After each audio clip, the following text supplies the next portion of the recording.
विशेष महत्व देते हुए संकेत के तौर पर सऊदी अरब के लड़ाकू विमानों ने पीएम मोदी के विमानों को एस्कॉर्ट किया।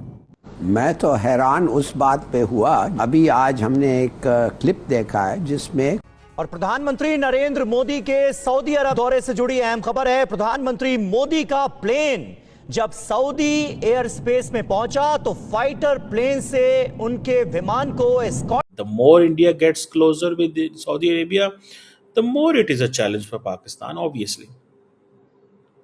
हमें ये चीज़, पाकिस्तान को ये चीज़ डाइजेस्ट नहीं होती कि इंडिया जो है वो अरब वर्ल्ड के करीब हो, लेकिन अब ये मजबूरी है क्योंकि इंडिया के पास पोटेंशियल ही बहुत है। पहले तो इट्स इलीगल, ये नहीं करना चाहिए, मगर कौन कर रहा है आपने देखा। इंडिया के पास पोटेंशियल ही बहुत है।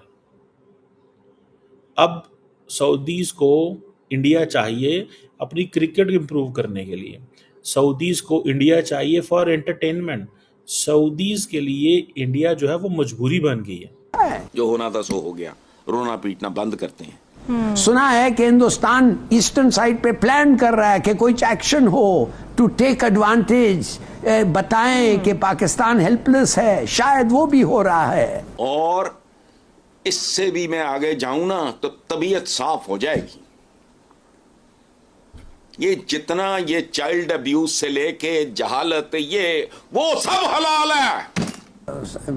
अफसोस से कहना पड़ता है कि कोई कॉन्फिडेंस है नहीं इदारे एंड गवर्नमेंट। इंडिया ने अपने आप को इतना रेलिवेंट कर लिया है, जब इंडियंस जाते हैं दुबई के अंदर इन्वेस्ट करते हैं तो सऊदीज नहीं देखते, 100% देखते हैं। अब वो गए हैं वहाँ पे, वो एनर्जी, एग्रीकल्चर, फर्टिलाइज़र, इन चीज़ों पे फोकस कर रहे हैं। भारत के वज़ीर आज़म नरेंद्र मोदी 2 रोज़ा दौरे पर सऊदी अरब चले गए हैं, जबकि अमेरिका के वाइस प्रेसिडेंट अभी इंडिया के अंदर ही हैं, वो 3-4 दिन यहीं पे रहेंगे। कहा जाता है कि नरेंद्र मोदी 2016, 19 एंड 25 ये 3 दौरे हैं नरेंद्र मोदी के जो उन्होंने किए हैं। और इसमें आप देखें कि इससे पहले जो भारत की जो लीडरशिप है वो इतना कोई खुल खिला के सऊदी अरब नहीं जाया करती थी।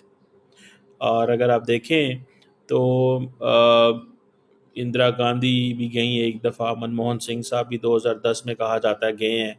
लेकिन मैंने वो पहले कहा था कि नरेंद्र मोदी हैज़ एस्टैब्लिश्ड, उन्होंने इस चीज़ को एस्टैब्लिश किया है। और मोदी साहब का वहाँ पहुँचना, वहाँ जाके वो जिसे कहते हैं, और सऊदी अरब के बारे में क्या कहना, दैट सऊदी अरेबिया जो है वो हमारा वैल्यूड पार्टनर है, ट्रस्टेड फ्रेंड है, स्ट्रेटेजिक अलाई है।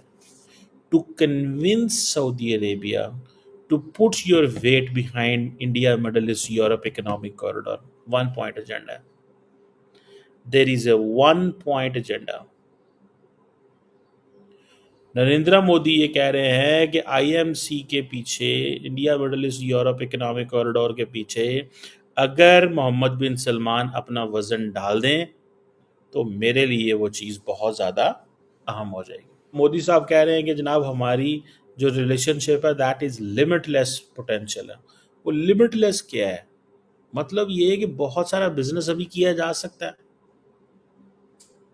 और उन्होंने वो जो अभी मोदी साहब वहाँ पे, अच्छा देखिए 2 तरीके होते हैं। एक तरीका ये होता है कि आप जब वहाँ जाते हैं तो वहाँ किसी टीवी वगैरह को इंटरव्यू देते हैं। मोदी साहब जाने से पहले ही इंटरव्यू दे के चले गए हैं to the Arab News. India सऊदी अरब की एक अखबार है अरब न्यूज़, उसको। और ये इन्होंने जो स्ट्रेटेजिक पार्टनरशिप काउंसिल है उसमें अभी इस चीज़ को रखा हुआ है कि हमें किस तरह इंडिया मिडल ईस्ट को, अपने इंडिया सऊदी अरब को अपने ताल्लुकात आगे लेके जाना है। मोदी साहब जो है वो वहाँ पे जाके वो जिसे कहते हैं ना, वो एक एक्सपो हो रही है, वर्ल्ड एक्सपो 2030 सऊदी अरब के अंदर, और वर्ल्ड कप 2034 हो रहा है।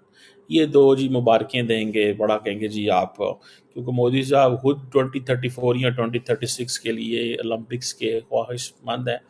It will take them some time, but the question is कि ये बातें तो होंगी, लेकिन असल जो चीज़ मैंने बताई है India Middle East Europe economic corridor, ये आपको याद होगा सितंबर 2023 में G20 की समिट हुई थी, जब नरेंद्र मोदी ने मोहम्मद बिन सलमान को समिट के बाद एक दिन रखा था और सऊदी अरब को एज ए स्टेट गेस्ट के तौर पे उनको ट्रीट किया था।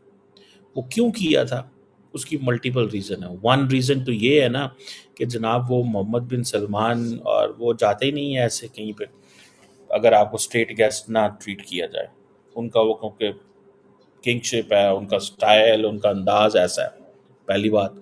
दूसरी बात ये भी है कि वो ये जो India Middle East Europe corridor है, IMEEC, इसको भी तो कामयाब बनाना है। यूरोप जाना है, आगे जाना है, तो आप हमें कैसे लेके चलेंगे, इग्नोर करेंगे। लेकिन for the Saudis, for the Indians, the most important thing is Haifa port है इसराइल की। So Haifa port Israel, Jebel Al Ali and Saudis. So Saudis ने मेन इंफ्रास्ट्रक्चर बनाना है। जबल अल अली में तो सारा कुछ पड़ा हुआ है। ये जो जबल अल अली में इतनी हज़ारों इंडियन कंपनीज अपना बिजनेस कर रही हैं, वो क्यों कर रही हैं?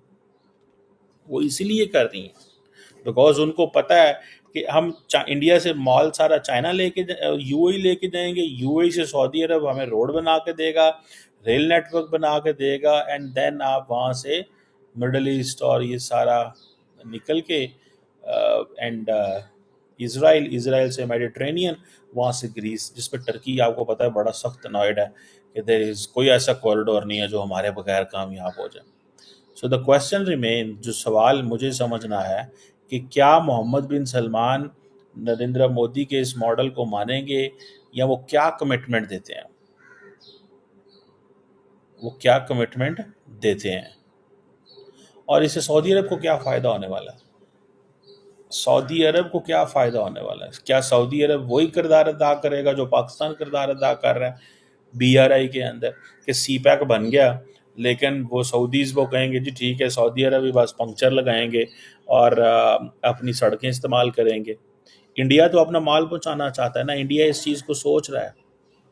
और ये बात बताऊं आपको, इसमें कोई ग्लोबल एपेटाइट नहीं है इतनी लंबी चौड़ी। मैंने अमेरिकी सदर जो बाइडन जाते जाते IMEEC की बात वैसे करके गए थे, लेकिन कोई लंबी चौड़ी ग्लोबल एपेटाइट नहीं है इस हवाले से कि ये कहा जाए कि हाँ जी वहाँ पे अब हर बंदा इंतज़ार कर रहा है कि ये कब एक्टिव होगा India Middle East Europe economic corridor.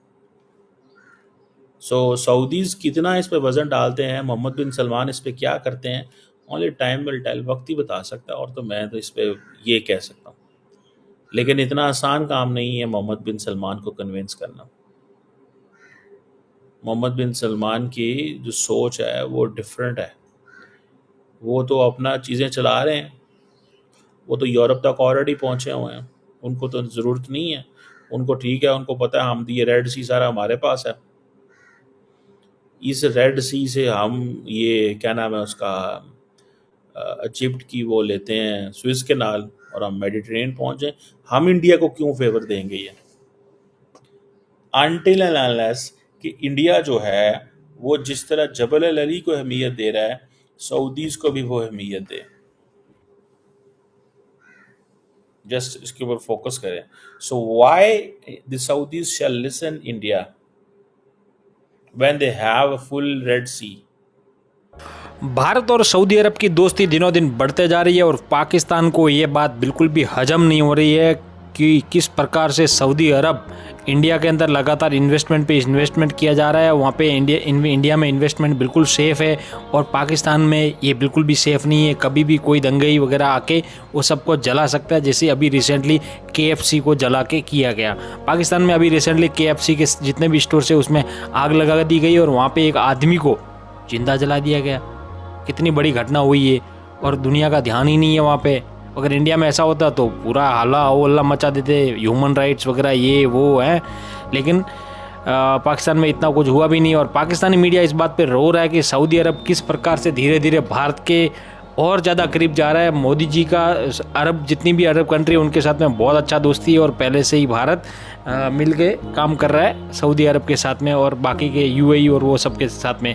Pakistan media ये भी कह रहा है कि जिस प्रकार से क्रिकेट में सऊदी अरब इंटरेस्ट ले रहा है उस, और वो भारत से ये मदद चाहता है कि उनकी भी क्रिकेट का अच्छा इंफ्रास्ट्रक्चर हो और उनकी टीम भी अच्छी बने दुनिया के क्रिकेट में और उनका भी कोई बड़े टूर्नामेंट में हिस्सा हो। तो पाकिस्तानी ये कह रहे हैं कि इंडिया ये चाहता है कि पाकिस्तान को आईसीसी से निकलवा दो और उसकी जगह सऊदी अरब को बड़े मैचों के लिए सऊदी अरब को अच्छी टीम बना के बड़े मैचों में खिलवाया जाए टूर्नामेंट में। उम्मीद करता हूं दोस्तों वीडियो आपको अच्छी लगी होगी। अगर आपको वीडियो अच्छी लगी तो वीडियो को लाइक कर दीजिए और चैनल को सब्सक्राइब कर दीजिए। मिलता है बहुत ही जल्द नई वीडियो के साथ में, तब तक के लिए जय हिंद, वंदे मातरम।